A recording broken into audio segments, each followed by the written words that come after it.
Quarter குடிக்க, of குடிக்க, கஞ்சா குடிக்க, கள்ள தூக்கி போட்டு அப்பாவை கொள்றான், அம்மாவை கொள்றான். அரசாங்கத்தை நாங்க சொல்றோம், அந்த டாஸ்மார்க் இழுத்து மூடுங்கன்றோம். குடியே கெடுக்கும், குடி நாட்டுக்கும் வீட்டுக்கும் கேடு.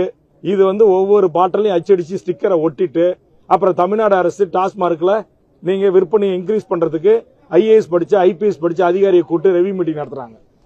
தீபாவளிக்கு என்ன டார்கெட் 500 கோடி, பொங்கலுக்கு 500 கோடி டார்கெட் வைக்குது. இது எவ்வளவு பெரிய கொடுமை. கஞ்சா இல்லாத, போதை இல்லாத மாநிலமாக தமிழ்நாடு இருந்தா மட்டும்தான் தமிழ்நாட்டு மக்களை நாம் காக்க முடியும். கடந்த வாரம் கூட காவல்துறையினுடைய சட்ட ஒழுங்கு டிஜிபி, ஏடிஜிபி, காவல்துறை உளவுத்துறை தலைவர் போன்றவர்களை சந்திச்சு நான் தமிழ்நாட்டில் நடக்கின்ற பிரச்சனைகள் இதையெல்லாம் குறித்து விரிவா உங்ககிட்ட தகவல் சொல்லிட்டு வந்திருக்கேன். ஒரு 10-15 நாள் இந்த மழைக்காலம் முடிஞ்ச உடனே கண்டிப்பா இது ஒரு கடுமையான நடவடிக்கை எடுப்பதாக உறுதியளித்திருக்கிறார்கள்.